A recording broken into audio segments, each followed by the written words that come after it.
Hello, everybody. Welcome. Today we are going to talk about women's sexuality. So let's go ahead and get started. I've got a clip I want to show you. This guy covers so much in 6 minutes, and he does it with just... Are super young or don't want to know anything about sex. You have been warned.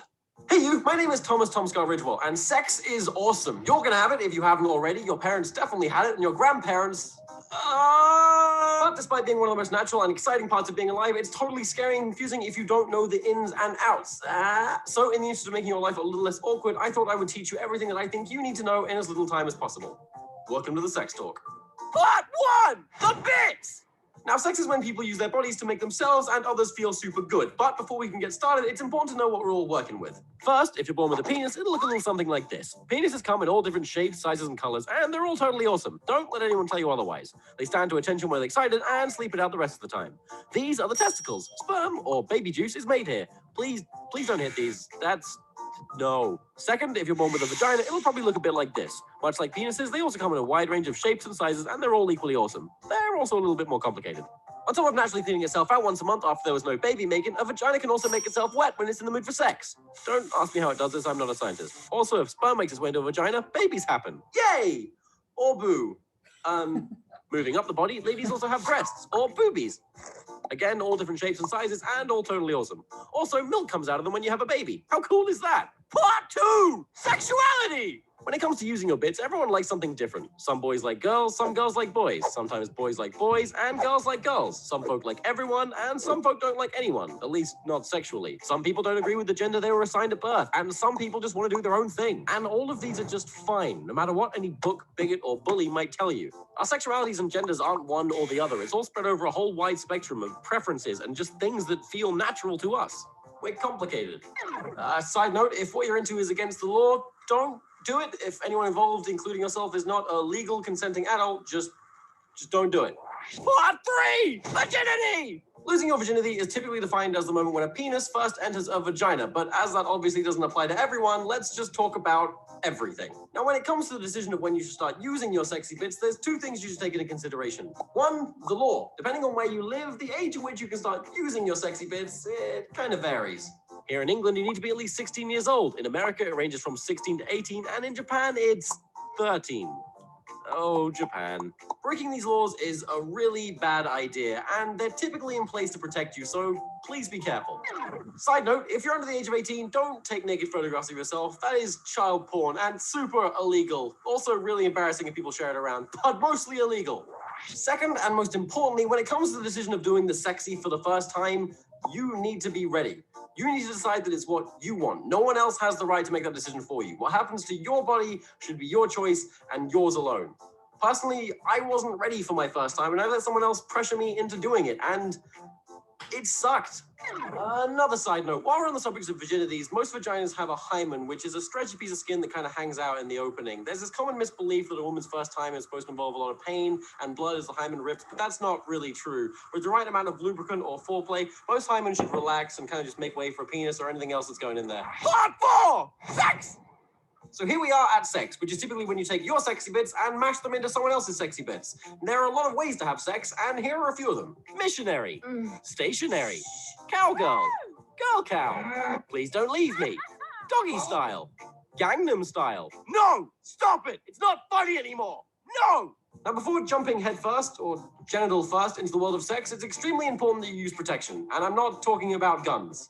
I learned that one the hard way. Protection comes in many different forms, such as condoms, contraceptive pills, fedoras, implants, and loneliness.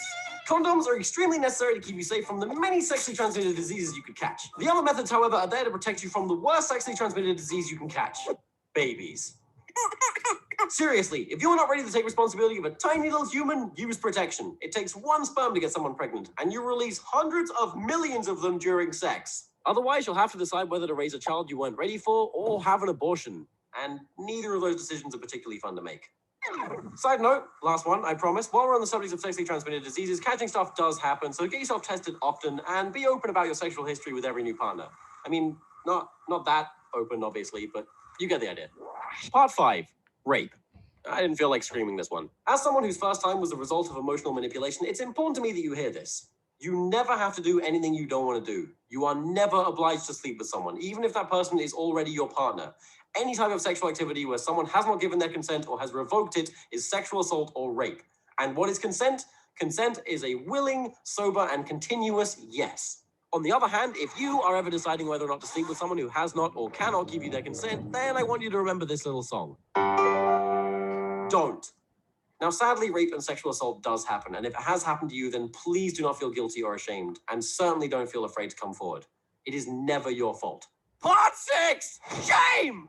Now, while I've given you a little introduction to the crazy, confusing, and varied world of sex, you might still be asking yourself, but what is normal? And the answer to that is everything. There are no right or wrong ways to do anything, and what you do with your body is your business, and what you do with someone else is between you and them alone. As long as you're not victimizing anyone or breaking any laws, go for it. The girl who's had sex with a dozen different guys isn't a whore, and the guy who hasn't had sex with anyone isn't a loser, unless his name is Jim. No one likes Jim. No one is better or worse than anyone else for doing what they want to do.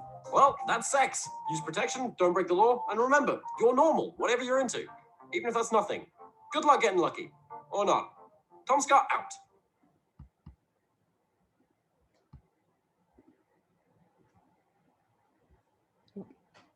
Okay, he covered so much so quickly.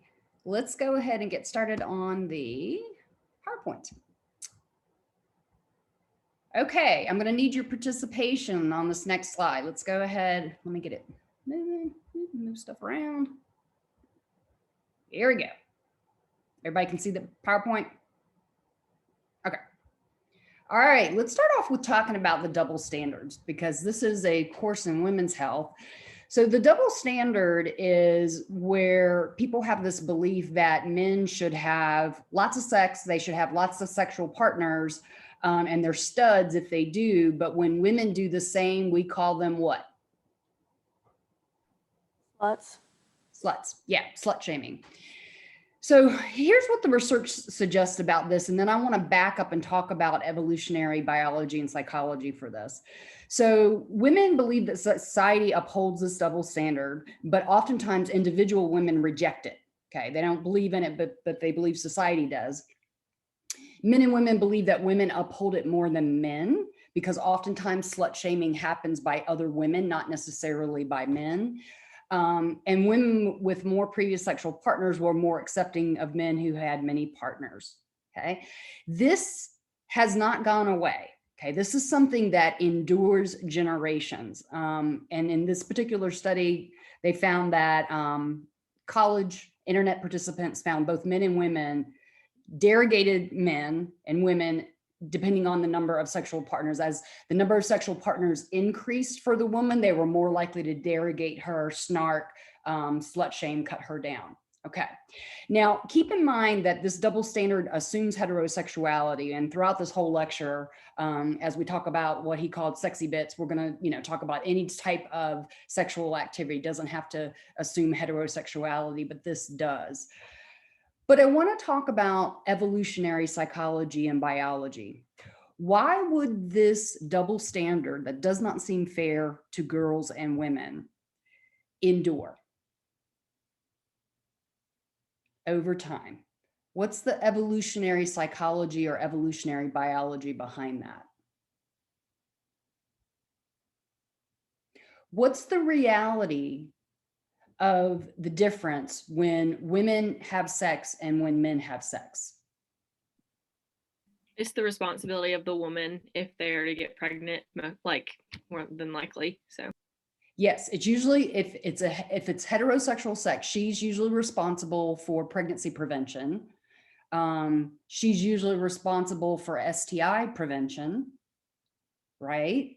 Somewhere in here, you all, I don't like this double standard as a feminist, I really don't, but I understand why it endures. And it endures because the reality is in heterosexual sex, the risk is much higher for the woman. Got it? We talked about before that women are more receptive to getting sexually transmitted infections. So they're more likely to receive than give, the risk of pregnancy and the decision that would follow up with that, what to do with an unplanned, unintended pregnancy. So it makes some sense to me why this endures, because the reality is there's more risk for women than there are for men. I know I hear this from my friends who have teenagers, and I hear my friends talk about how they think about and they worry about their teenage girls much more than they think about and worry about their teenage boys, as an example. And that would have some evolutionary aspects to it. Any other thoughts or comments here?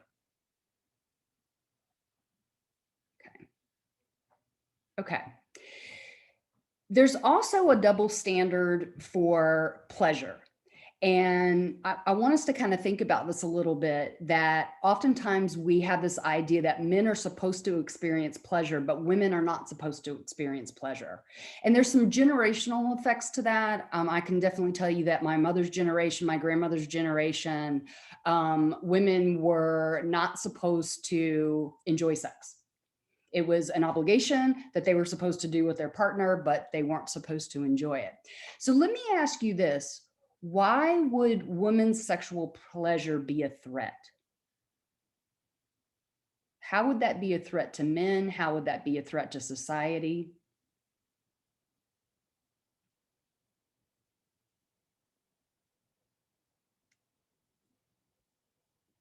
Y'all are struggling, I can see it. Wouldn't female sexual pleasure and the idea that she deserves that with a partner, again, this is going to assume some heterosexuality, be a threat to men? Why can't he get pleasure and it doesn't matter if she does or she doesn't? Wouldn't that give him a bit more power? Okay, that's one way of thinking about it. And in general, this even goes all the way back to thinking about when we covered eating disorders. Women are supposed to not have needs in our culture. You know, not supposed to be too hungry, not supposed to be too thirsty, not supposed to be too sexual and want sex. And then the other aspect of it is we're the only species that is receptive when we're not fertile. So other mammals go into heat when they ovulate, and they're only receptive, and then males are only attracted to them when they're in heat, when they're ovulating. But we, as human women, we can be receptive at any time in the menstrual cycle. Okay. Okay. Teen sexuality, most teenagers begin their sexual exploration with just solo masturbation. And so that's the most common thing that teens are doing, ages 14 to 17.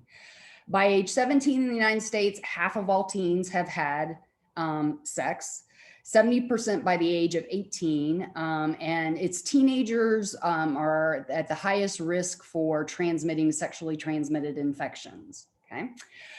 We do know that teenagers who are planning on going to college and who tend to be more hopeful about their futures engage in less risky sexual behavior. And doesn't that make some sense? It's like, you know, if you are a woman and you want to go get your education and you want to start your career and you want to do all of that before you, particularly if you're heterosexual, before you launch a family, it makes some sense to be less risky behavior. I know in the local rural high schools, there are some teenage girls that they're low socioeconomic status. They're not going to be going to college. They're not going to be having professional careers.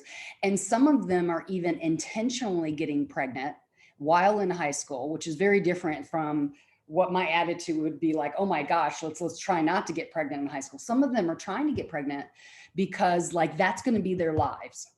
Like they are destined to be a mom, and why not get it started? Okay. So it's very different from this kind of way of thinking, and sad. Okay, so let's talk about variability in women and women who are struggling with sexual satisfaction and why that is the case. So about 85% of US women report that they're sexually satisfied. That doesn't necessarily mean they're having orgasms all the time, but they report in general that their sex life is satisfying. And that's much higher than many other countries. But I hear this in my friendships, I hear this in my clinical practice. Quite a few women, about 43%, report sexual difficulties. And the more distress and difficulty that they have sexually, the more dissatisfaction. That makes some sense. Those two things are going to correlate. Sexual satisfaction is associated with a lot of different things. It's associated with quality of life. So women who have a better sex life report overall better quality of life. Women who experience sexual satisfaction tend to be healthier. That makes some sense. If you're unhealthy, if you've got chronic illness, then that's probably going to affect a sex life. Women who, if they want commitment in relationship and they have the commitment, tend to experience more sexual satisfaction. This kind of goes with the commitment piece, the more the relationship stability and the better the communication in the couple. Now, there's this thing called spectatoring, and we're going to talk about body image here on the next slide. But as soon as, and this happens to men also, but it's more frequently happening in women.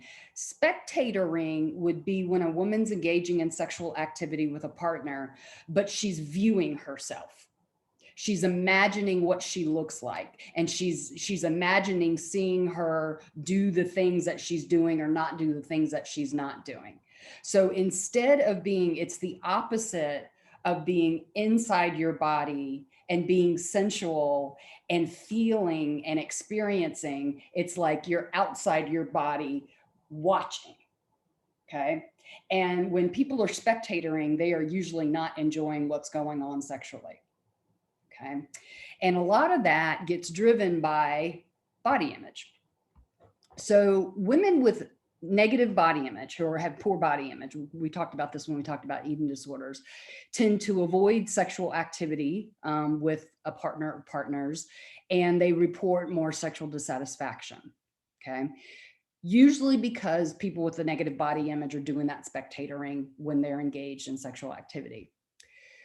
Women who have more positive body image, who feel really comfortable in their skin, have more frequent sex, have more comfort during sex. They're more likely to initiate and ask for sex from a partner, and they're more likely to have more orgasms when they are experiencing sex because they're being sensual. They are inside their bodies, enjoying what they are feeling, being sensual, which again is the opposite of that spectatoring. There's even research, y'all gonna find, some of this stuff I just find really interesting. There's research where they survey women about their sexual satisfaction and ask them if they engage with a partner, do they reach orgasm on a regular basis versus women who, when they engage with a partner, do not.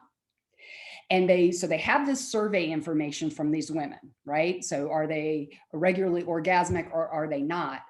And then they take videotapes of them walking. So just taping these women walking. And then they show the videotapes to men and they watch these different women walking. And the men are able to predict which of these women regularly reach orgasm in sexual activity and which women do not. Okay. And I'm not quite sure what the walking looks like, but I guess the women that struggle with the sexuality and the orgasm are kind of like Eeyore, like, you know, and the women who are orgasmic are kind of like, you know, that kind of thing. But I find that to be fascinating, how that sexual signaling can actually be conveyed just by watching women move. Okay. Women with more self-esteem have more esteem for their own body parts and then therefore more sexual satisfaction. And this goes above and beyond the effects of actual sexual functioning. So you could have women, as an example, that have really high self-esteem and really good body image. And even if they don't reach orgasm all the time with their partner, they can still experience sexual satisfaction. Okay, so that sense of, yes, I've got a good sex life. Okay, so one way of thinking about this is our sex organs are not only in our brain, but in our body image. Okay, and so this is one of the places where poor body image unfortunately affects women in a deeper way than just worrying about doing behaviors like food restriction or exercise or things like that to try to manipulate how one's body looks. Questions here? Is this news to you all? Did you know this? I'm just kind of curious.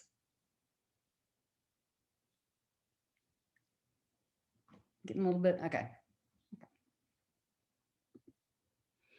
Okay, let's talk about the normal sexual response cycle. And it was all the way back in the 30s and the 50s. Alfred Kinsey did a lot of survey data and asked people about their sexual behavior. And it was Kinsey that originally was able to like publish and notify individuals that, for as an example, a lot of people thought that women never masturbated. And after the Kinsey surveys, he was kind of like, oh no, you know, guys do this and women do this. Many women do this also. After that, Masters and Johnson, William Masters of Virginia Johnson, there's a wonderful Netflix show about their lives and their relationship and their research. They were the first to actually bring people, at one point in time, they were doing research in a brothel. So they were watching people engage in sexual activity in a brothel. At other times, they would have a lab and they would bring people into hospital space and into a lab. And they just got consent from people and they observed them masturbate. They observed them engaging in all kinds of different sexual acts. So oral sex, anal sex, intercourse. And they were the first to kind of understand that not only per Kinsey, do many women masturbate, but they were able to understand what many women go through. And they were the first to document these different kinds of things. So they were first to document vaginal lubrication. They were first to document what happens in distension of the vagina at the beginning of sexual activity, what happens after women orgasm. They were the first to document how the uterus pulls back, which actually has function in helping create a pregnancy if there's a desired pregnancy.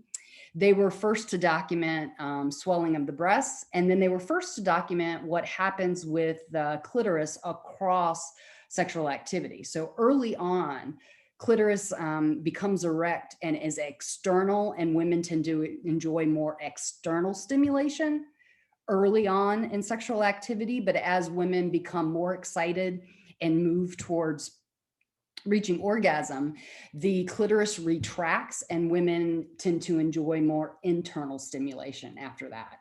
And so I've got a little picture down here. So we've got the female version. So you see, women just have, it's kind of like a little penis, just smaller than a man's, does not get nearly as large during erection. But I want you to kind of note down here that we've got kind of external, and then we've also got internal. And the internal aspect of the clitoris is wrapping around the vagina, which is why when women reach orgasm and they have that spasming of the vagina and then parts of the uterus, they oftentimes will experience more intense pleasure if they are getting the stimulation internally. Questions here? Comments here? Okay. So both men and women go through these different stages when everything is successful in sexual activity. So in the first phase, there's this desire. So it might be fantasizing, thinking about wanting, you know, sort of planning a hot date, that kind of thing. For that to happen, the parasympathetic branch of the nervous system, which, remember, that's the rest and digest, calm, that has to be calm. Parasympathetic has to be in control for women to experience desire and for women to experience excitement, which is why this makes perfect sense. When we are stressed, we do not desire sexual activity, okay? Because when the sympathetic branch is dominant, when we are stressed, remember that's fight or flight or freeze, then our bodies are not able to become sexually excited. Okay, but there's this delicate interplay. So parasympathetic has to be in control for desire and excitement, but if the sex is successful, then the sympathetic nervous system kicks in during orgasm. And that makes a lot of sense when you think about what women are experiencing. An increase in heart rate, an increase in respiration, there tends to be flushing and oftentimes sweating. So sympathetic kicks in for orgasm. And then the one thing that women can do that men can't do, so girl power, women can cycle back around and achieve, some women, not all women do this, but some women are able to reach orgasm, stay sexually excited, reach another orgasm, stay sexually excited, and reach another one. In other cases, women orgasm and then go into resolution. So one orgasm and then they go back to this stage where parasympathetic is in control again. Okay. Men have a refractory period after they ejaculate, after they reach orgasm and ejaculate. There's a refractory period. Many men can go again and have another round of sex, but after 2 rounds, they're usually totally done. And the refractory period takes a long time because what's going on for them is they're reloading semen and reloading sperm.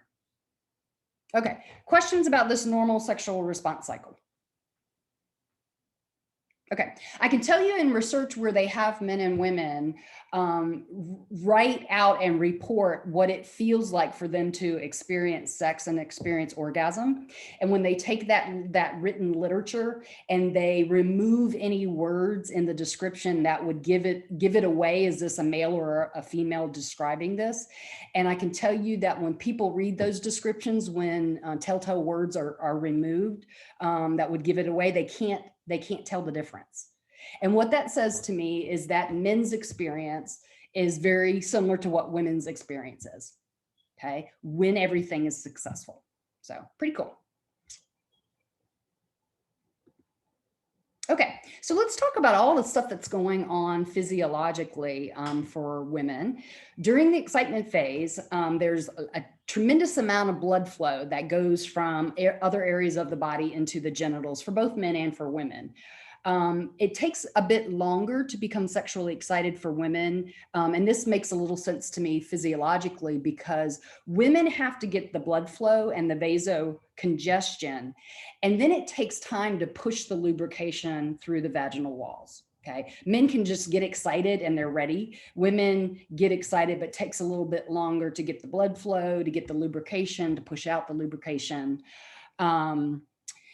The uterus tends to get engorged and rise. And again, that makes the area in there, there's more area inside for sperm to pass through the cervix and get up into the uterus and create a pregnancy. So that makes some sense there. Women get that clitoral erection. And the glands, the tip of the clitoris is going to swell about 50%. And it's going to elongate also. Again, not nearly the dramatic reaction that happens in a male penis, but so this is our comparable here. And then the labia minora, which are the inner lips, are going to swell and darken. The labia majora are going to swell and open, which makes it easier for penetration. There tends to be this muscle tension that builds up for women, and their breasts kind of swell and contract. Nipples become erect, and then there's a sex flush in about 75% of women. And I want us to think through, you all, this shows up in how a lot of women wear makeup. Why is red lipstick more popular than other colors of lipstick? And why do many women like to wear blush on their face?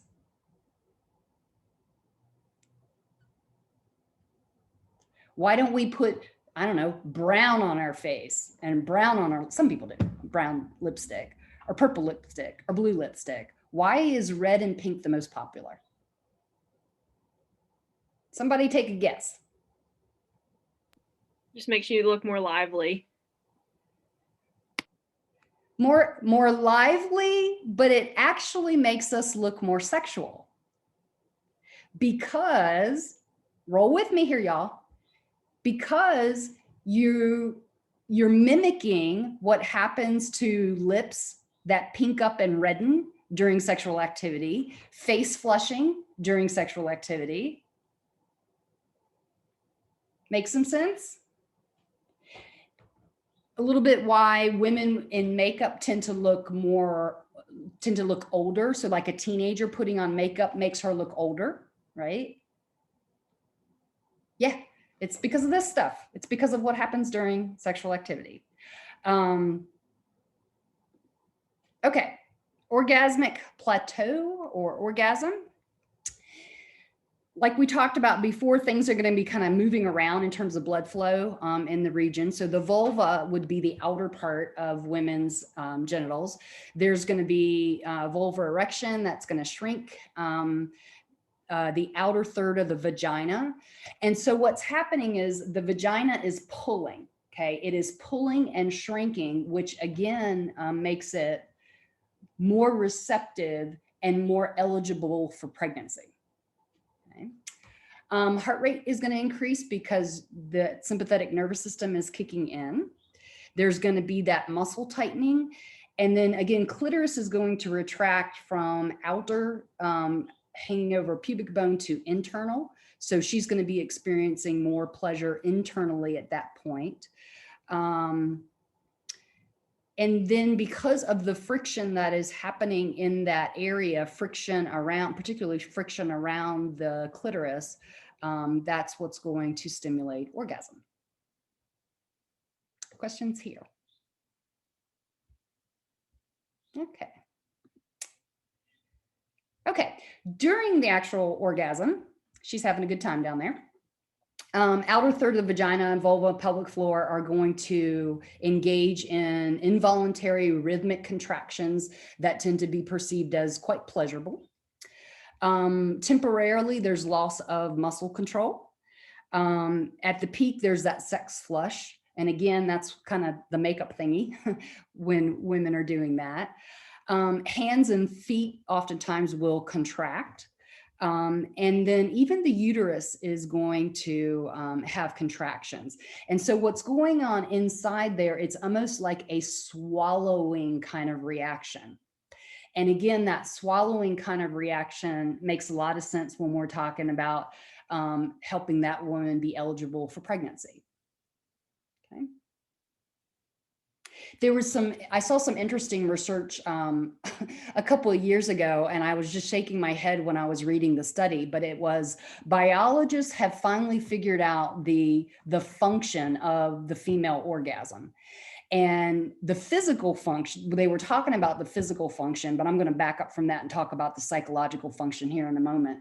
The physical function is orgasm tends to stimulate ovulation. And that makes a little bit of sense. If she's having pleasure, then that's going to, and it stimulates ovulation. If she's near ovulation, then she's more likely to become pregnant. So from a physiological level, that makes sense. But when I was reading that article, I was just shaking my head like scientists have been perplexed why women have orgasm. And it was just like, is that not an ultimate reinforcer in a relationship? Wouldn't it make some sense in terms of evolutionary biology if our bodies, and again, I keep talking about the evolutionary stuff, not everybody wants to have babies, but I'm talking about it on a biological level because our bodies are wired to be able to get pregnant and have babies. Wouldn't it make sense if you're in a relationship where partner helps enable orgasms, you're going to want more sex? Duh, right? If you're in a relationship where sexual activity with a partner does not result in orgasms, or even worse, if it results in excitement that ends at excitement and does not reach orgasm, are you going to want to have a lot of sex with that partner? No. Yeah. I mean, so it was just one of those like, really, scientists haven't figured this out. Yeah, I knew this, and I'm not a biologist. All right. In the resolution phase, all that congestion, all that blood flow can remain for some and repeat the orgasm. But after she's done, there's going to be rapid draining of blood from the pelvis. The clitoral erection is going to go away and soften up. And the parasympathetic nervous system now kicks back in. So that rest and digest and calm kicks back in. Individuals report feeling nice and relaxed. It's no wonder a lot of people fall asleep after sexual activity. There tends to be a well-being of mood. A lot of times couples have some of their best, particularly early on in the relationship, early on, a lot of pillow talk. So a lot of like feeling good with mood and a lot of sharing of emotions and sharing of intimacy and that type of thing. We get two cool hormones that kick in. Again, another nice biological reason why women enjoy engaging in sexual activity. Oxytocin is the love hormone. Okay, so it's no wonder that oftentimes there are feelings of emotional attachment and love following sexual activity. And the DHEA is like a precursor hormone to sex hormones. But somewhere in here, what this is saying is that not only do women get that love hormone, they are then going to produce with the DHEA, which is also an anti-aging kind of hormone, they're going to produce more estrogen and more testosterone. And we women do have testosterone, and it tends to drive our sex drive.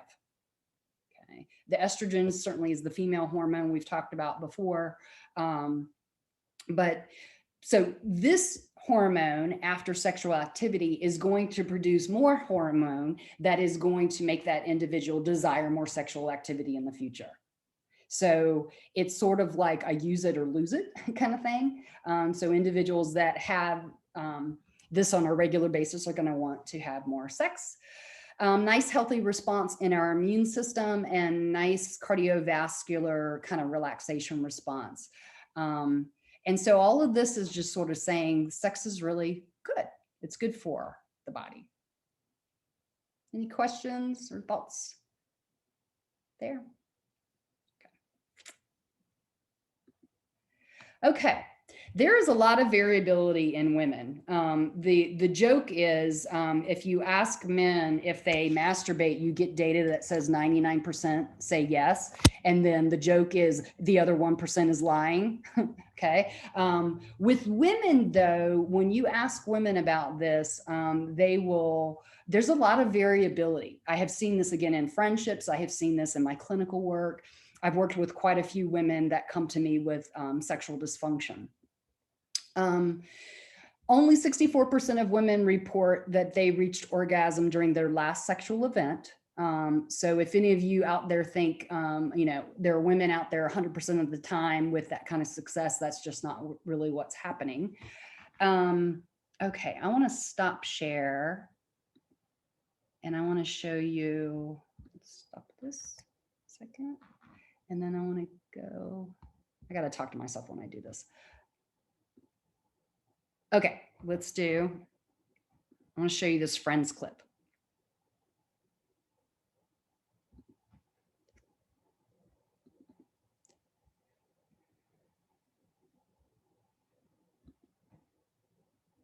Did you do it?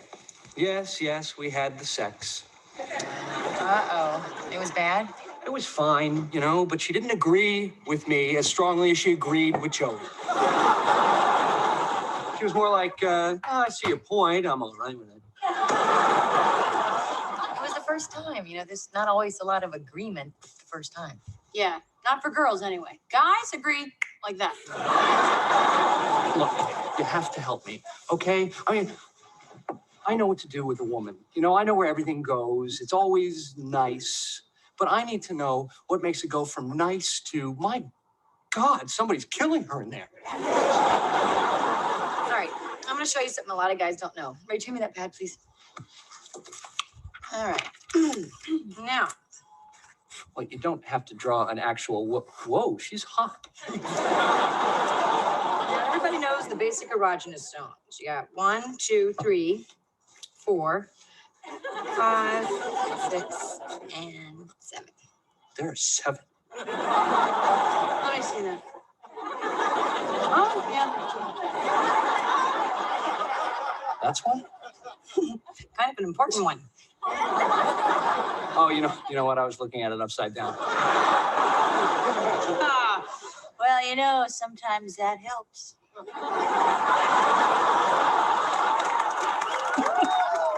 Okay, now most guys will hit 1, 2, 3, and then go to 7 and set up camp. That's bad? Well, if you go to Disneyland, you don't spend the whole day on the Matterhorn. Well, you might if we're anything like 7. All right, the the important thing is to take your time. You want to hit them all, and you want to mix them up. You got to keep them on their toes. Oh, toes!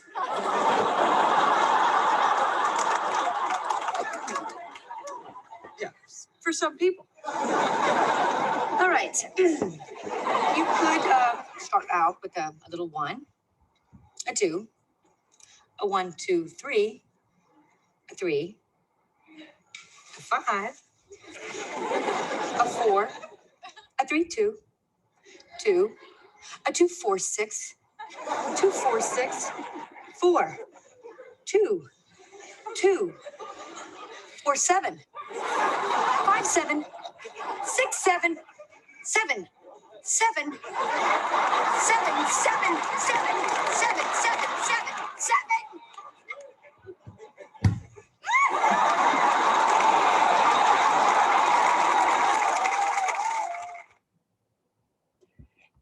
After that scene, they all go to their bedrooms. Okay. Go back to screen share.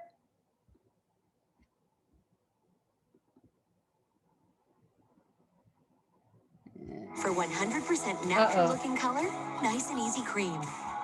Sorry, let me close up my YouTubes so random people aren't talking to us. Okay.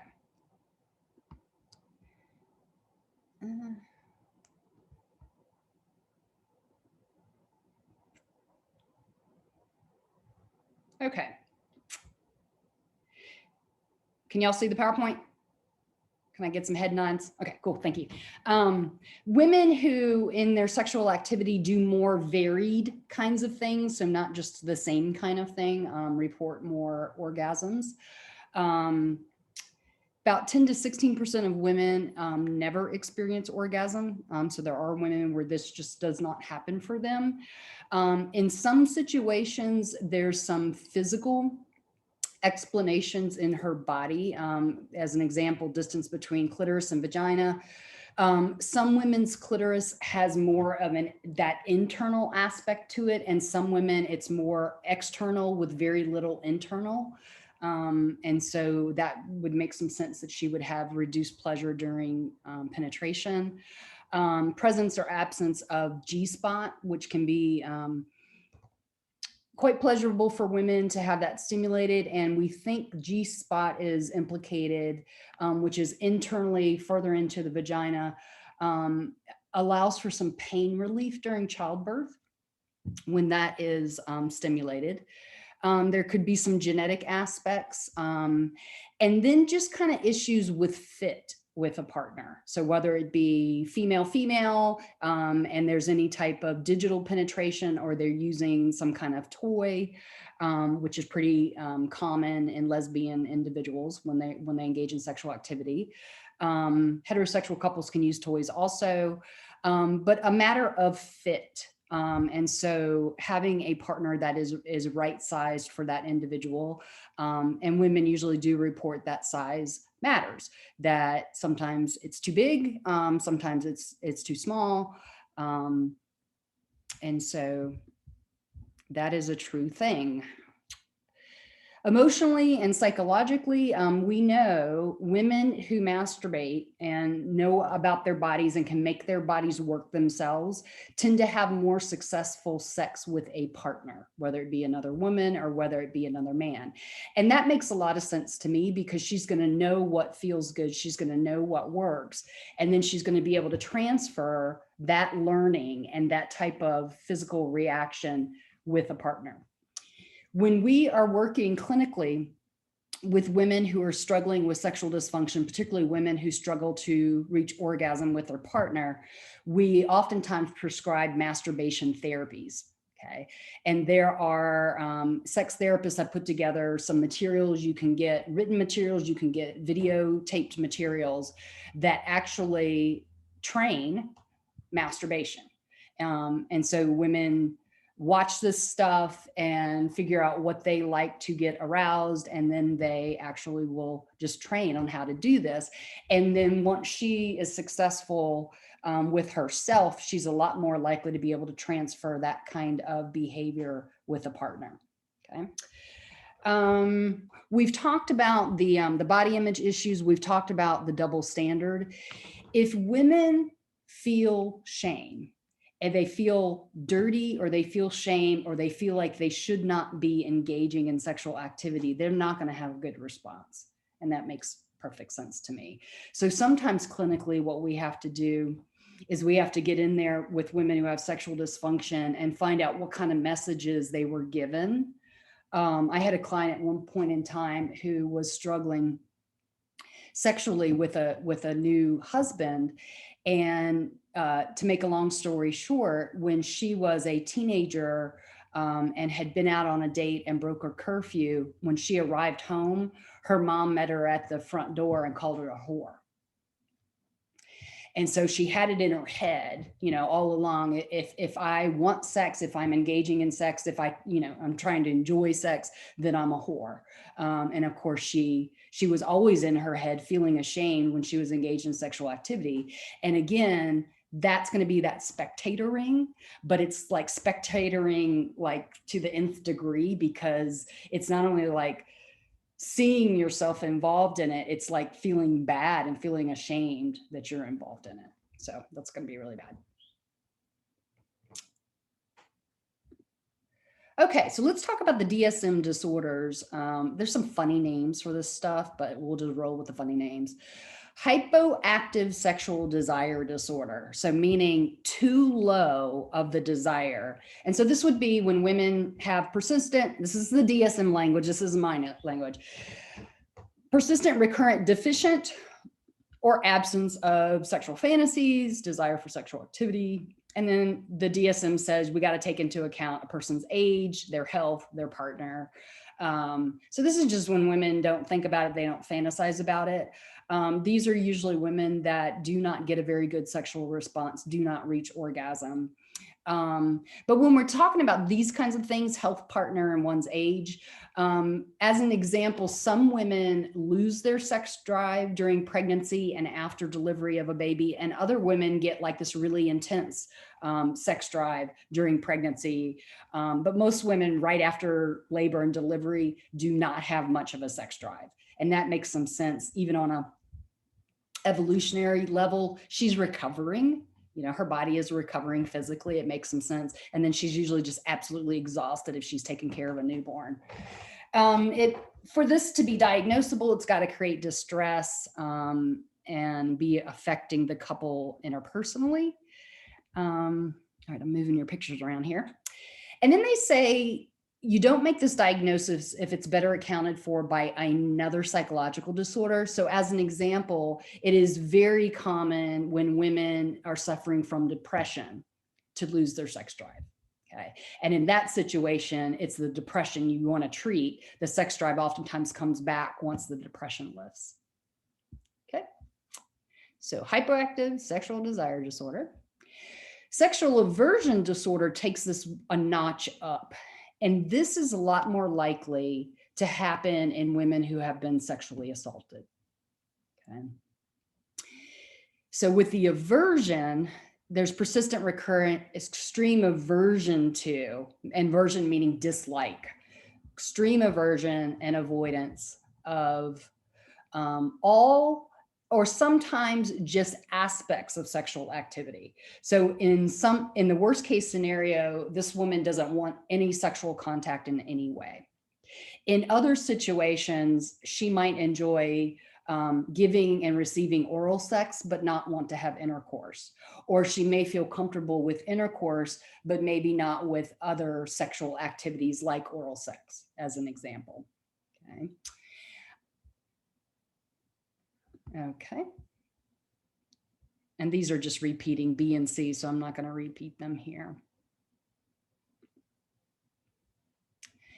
Female sexual arousal disorder, that is when, and we're kind of walking through the normal sexual response cycle here, but in this situation, she's unable to attain or maintain until the completion of sexual activity and adequate swelling, lubrication. She's unable to remain receptive is what we're getting at here. And I can tell you, I worked at an OBGYN's office for a couple of years in my private practice, and they actually use the term eager vagina. Is the vagina eager? Meaning wanting and being receptive to sexual activity in whatever form that might be. So in this situation, there would not be that excitement or that maintenance. Female orgasmic disorder is just like it sounds. That's when there's persistent recurrent delay in or absence of orgasm following normal sexual excitement.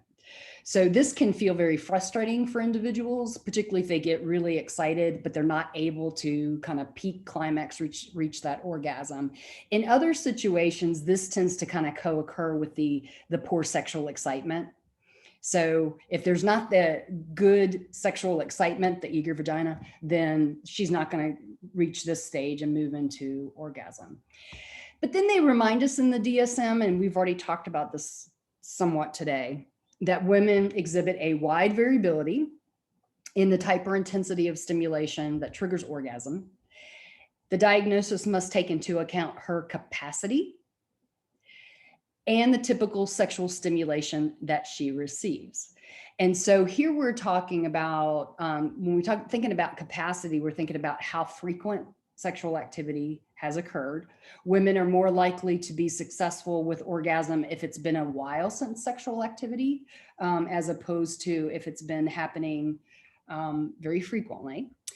And then the type of sexual stimulation she receives, that's why when we're treating sexual dysfunction, we oftentimes do that masturbation training first, or masturbation training with some kind of toy like a vibrator, and then try to transfer that over into the couple relationship.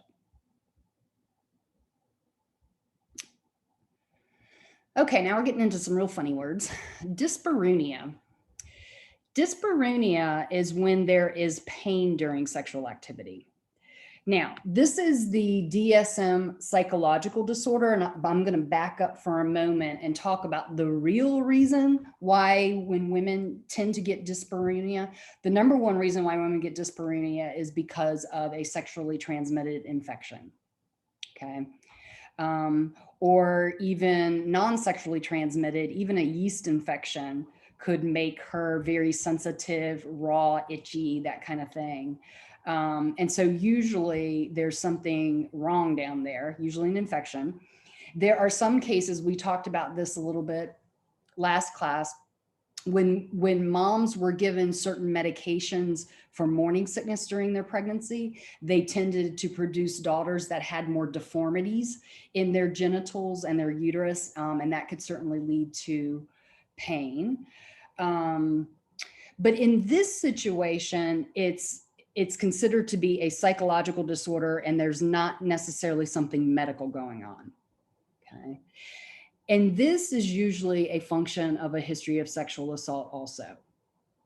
And wouldn't it make sense if a woman has had an experience that is filled with fear and her body is not excited, and she has been forced into sexual activity, particularly if she's been forced into sexual activity, intercourse when she is dry, how terribly painful that's going to be for her. And then for a lot of women after that kind of experience or experiences, there's a lot of fear about being touched. And there's a lot of fear about even a loving partner. And then if they're in their head in fear, sympathetic nervous system's going to be kicked in. She's not going to be able to get excited. Does that make some sense? And so this is usually psychological trauma, and it is usually learned. Okay. And then we're going to talk about when we do Masters and Johnson sex therapy, how we try to unlearn all of this. And I'll explain that here in a bit. Check it on time. Okay, vaginismus. My little saying is vaginismus, it's not what you want for Christmas.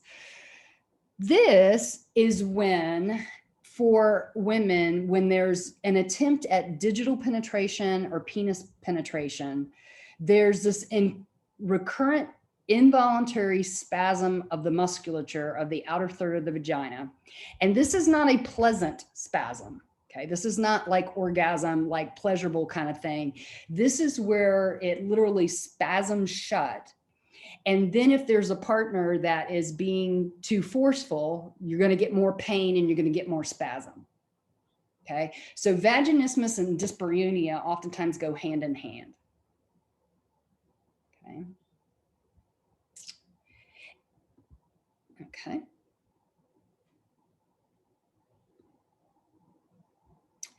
Okay.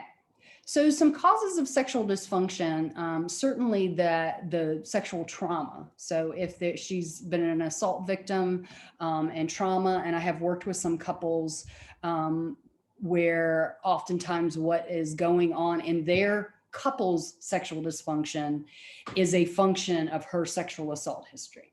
Okay. And that's really delicate when you're treating a couple, because oftentimes what you're doing is you're working together with the couple, but then also oftentimes clinically working alone with the woman with her history, and then oftentimes working very closely with the gynecologist to make sure that medically everything is being done in a way to make her most comfortable.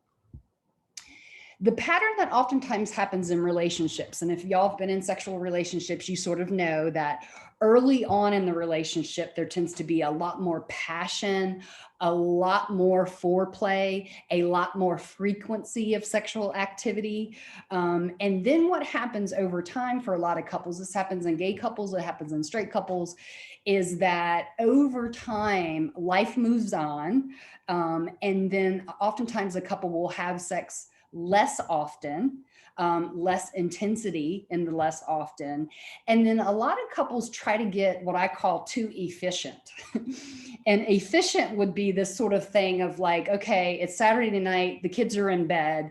How about we go at it? And it's sort of like kiss, kiss, touch, touch. Let's have intercourse, see if we can reach orgasm and go to sleep and get a good night's sleep kind of thing. And so the more efficient couples tend to get with the less foreplay, the less successful the woman's usually going to be.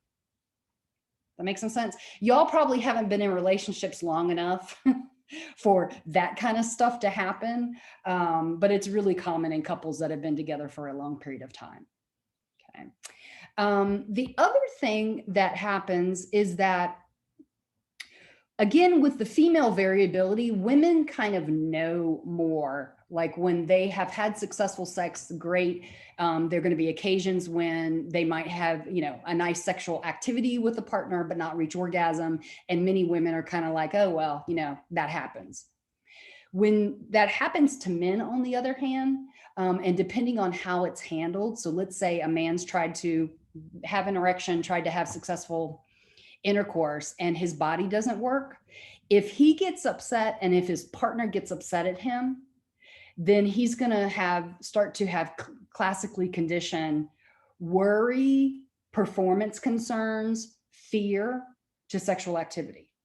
And again, sympathetic nervous system kicking in, he's not going to be able to get aroused. Okay. So just sort of knowing, and I've worked with couples before where a lot of times both in the couple make such a big to-do about one occasion of erectile dysfunction.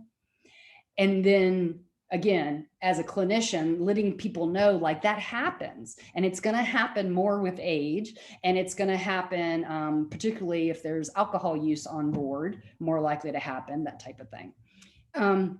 But what we want to do when you've got sexual dysfunction, it's usually because sex has been classically conditioned to fear, stress, worry. Y'all got it? Does it make some sense? And what we want to do is get sexual activity back classically conditioned to pleasure and enjoyment. Okay. And so what we do oftentimes in this situation, when we do Masters and Johnson's sensate focus, let me go ahead and go to the next slide. Then normally what you do as a clinician, and then I was trained, and I really enjoy doing this kind of stuff with people because it's very behavioral therapy, is I was trained to meet with both in the couple individually, particularly to find out when I meet with them individually, their sexual history, particularly if there's assault or abuse in their history that has not been disclosed, because that's going to need attention.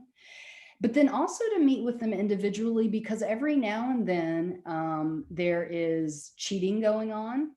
So one individual's got dysfunction in the couple because they're cheating or they're worried about their partner cheating.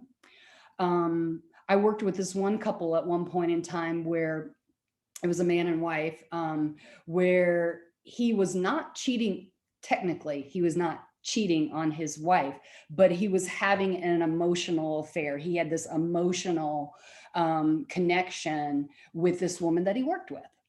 And so again, there wasn't a physical relationship there, but there was enough guilt about the emotional relationship that was interfering with his ability to be with his wife. Make some sense?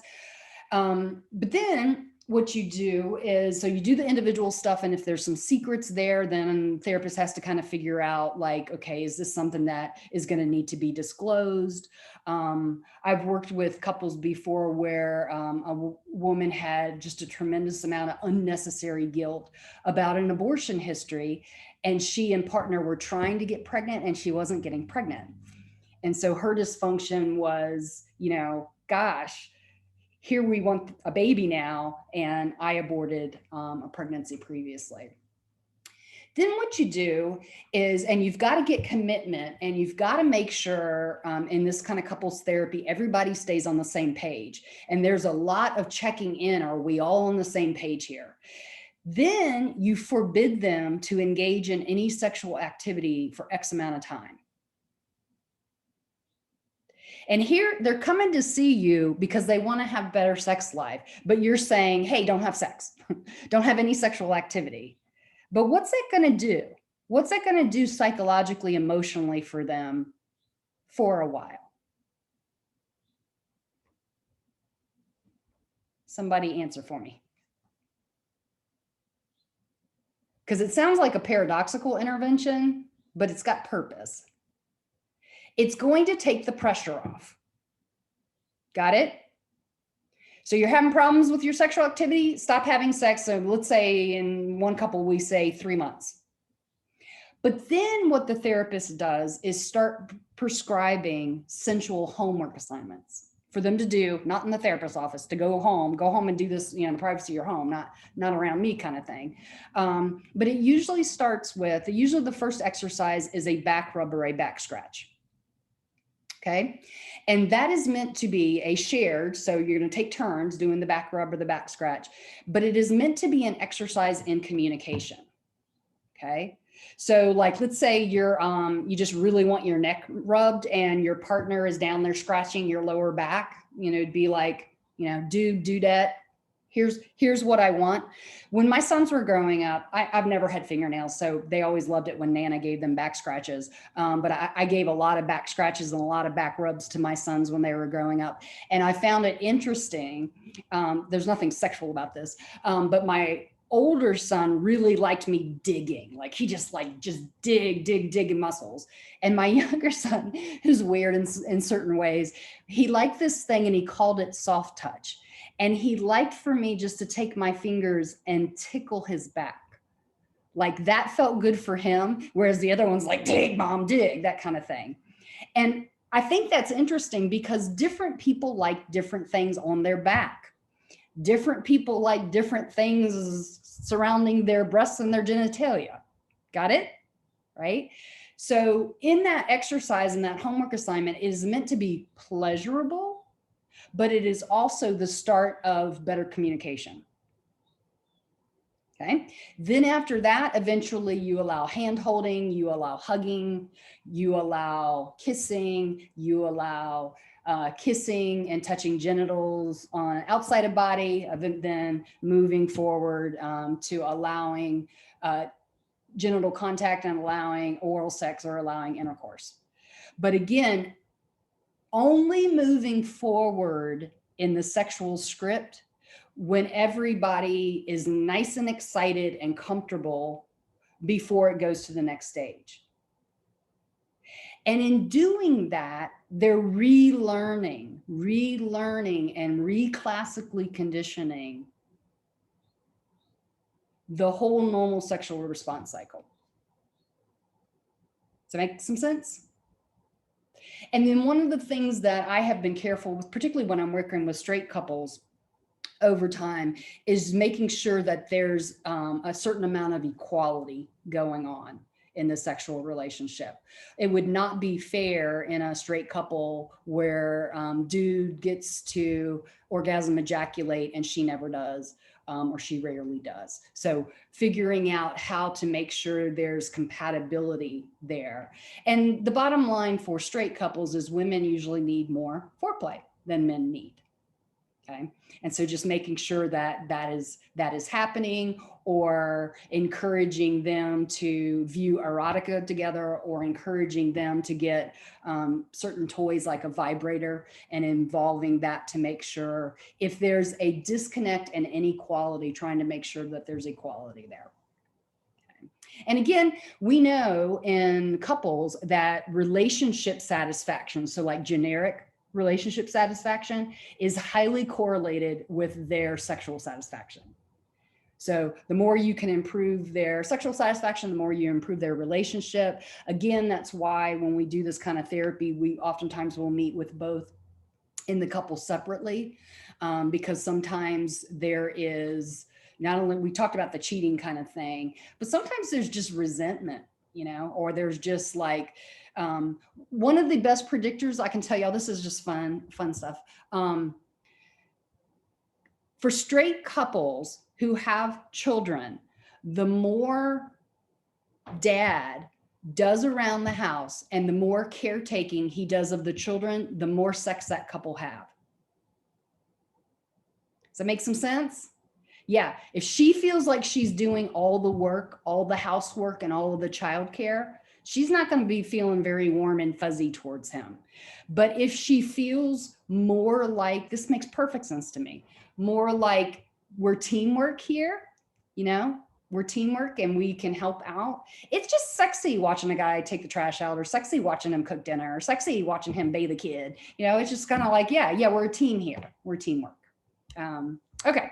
So ultimately what we're trying to do in this therapy is get sex back associated with sensuality, okay, and curing whatever is going on there. But it's very behavioral therapy. I really like enjoying doing it. It's a nice thing to be able to help a couple that loves one another be able to have a more satisfactory sex life. Okay, I'll let you see the rooster joke here. And I think, yep, that's it. Let me unshare.